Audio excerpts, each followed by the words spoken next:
Bar council of Delhi में enrolment कैसे करवाएं, क्या क्या डॉक्यूमेंट्स की नीड होती है, फोटोज किस तरीके की लगाते हैं वहाँ। इस वीडियो के लिए मैं अपने दो जूनियर्स, एक शिवम एक वैभव, जो मेरे कॉलेज जूनियर्स हैं, उनको क्रेडिट देना चाहता हूँ, क्योंकि many congratulations to all the law students who graduated this year and going to be future वकील साहब। Hi guys, welcome back to my channel. My name is advocate Rohit Panchal. सबसे पहले आप लोगों को ग्रेजुएट होने की बहुत बहुत बधाई। और अब ग्रेजुएट होने के बाद नेक्स्ट स्टेप क्या है आपका? एनरोलमेंट। आप एनरोलमेंट करवाएंगे किसी भी स्टेट बार काउंसिल में जहां आप रहते हैं, फिर आप बार काउंसिल ऑफ इंडिया जैसे भी एआईबी का एग्जाम देंगे। तो सबसे पहली सीढ़ी क्या है इसकी? एनरोलमेंट करवाना।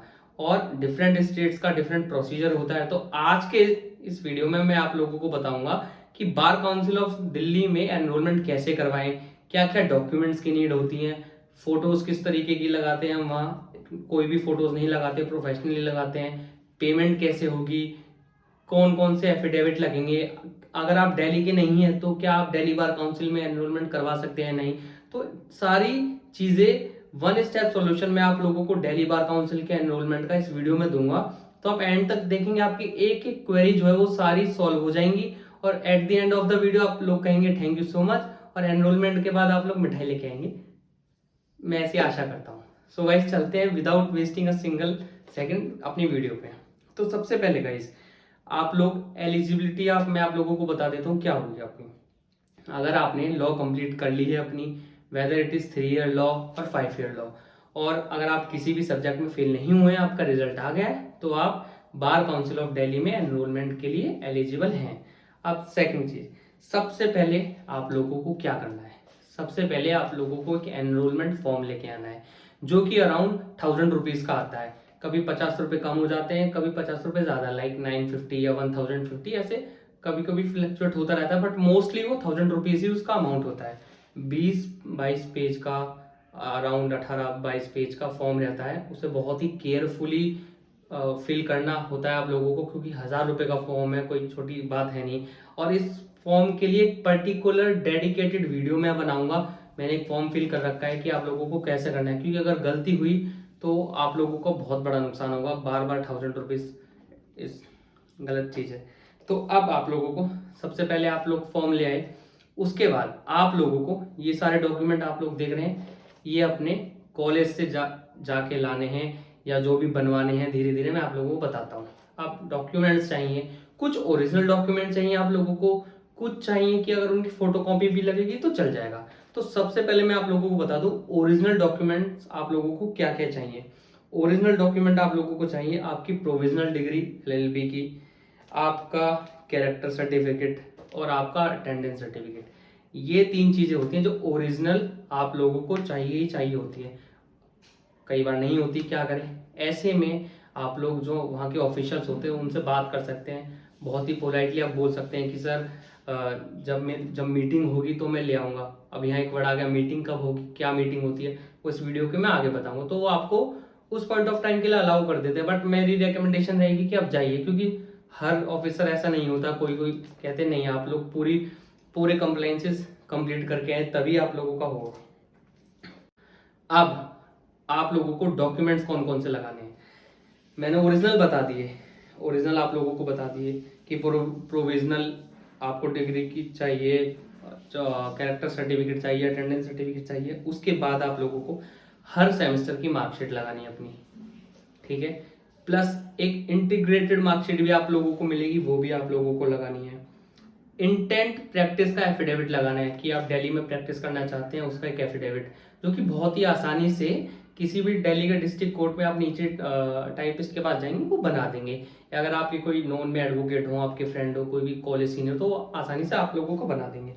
दूसरा सर्टिफिकेट आपका लगेगा अगर आप लोगों ने गैप किया है। गैप फॉर एग्जाम्पल, जैसे अभी चल रहा है 2024 और आप ग्रेजुएट हुए थे 2023 में, बट आपने 1 साल क्या किया, एनरोलमेंट नहीं करवाया, तो रीजन देना पड़ेगा कि हमने एनरोलमेंट क्यों नहीं करवाया, वो गैप ईयर का आपका लग जाएगा। और आपका लगेगा एक एड्रेस प्रूफ, अगर जैसे आधार कार्ड। और अगर आप आउटसाइडर हैं और अगर दिल्ली में प्रैक्टिस करना चाहते हैं, तो आपका एक रेंट एग्रीमेंट बनेगा, जहां भी आप रह रहे हैं वहाँ के एक रेंट एग्रीमेंट हो जाएगा, वो आपका एड्रेस प्रूफ हो जाएगा, वो एक्सेप्टेबल होता है यहाँ पे। अब एक चीज़ जो काफ़ी लोगों को डाउट आती है 2 सीनियर से आपका जो फॉर्म है वो वहाँ पे एक स्पेसिफाई 2 पेजेस होते हैं जहाँ पे आपको 2 सीनियर एडवोकेट से साइन और स्टैम्प करवाने होते हैं। अब सीनियर एडवोकेट यहाँ मेरा मतलब ऐसे नहीं कि डेजिग्नेटेड सीनियर्स, मतलब सीनियर एडवोकेट का यहाँ पे मतलब है कि जिनको दिल्ली में प्रैक्टिस करते करते 10 ईयर्स या उससे ज़्यादा हो गए हैं और उनका एनरोलमेंट भी बार काउंसिल ऑफ दिल्ली का है, तो उनसे आप अटैच करवा सकते हैं। उसके बाद आप लोगों को क्या करना है, बार ऑफिस जाना है ये सारी चीज़ें कंप्लीट करके। हाँ, एक चीज़ आप लोग ज़रूर ध्यान रखें कि जो भी आपने फॉर्म भरा है वो फॉर्म फिल करने से पहले, मतलब वहाँ जाने से पहले अपने किसी सीनियर से, या आप अगर मेरे से करना चाहें तो आप लोग कमेंट में अपना नंबर छोड़ सकते हैं कुछ भी, तो मेरी टीम आपको कोऑर्डिनेट कर लेगी अगर आप लोगों को कोई इशू आता है। फिर आप लोग बार काउंसिल ऑफ दिल्ली के ऑफिस जाएंगे, उससे फोर्ट के पास है, आप लोग गूगल मैप पे डालेंगे आ जाएगा। वहाँ पे आप लोग पेमेंट करेंगे, ये भी बहुत इंपॉर्टेंट पॉइंट है, आप लोग ध्यान दीजिएगा। लास्ट ईयर तक 2023 तक वो लोग कैश नहीं लेते हैं।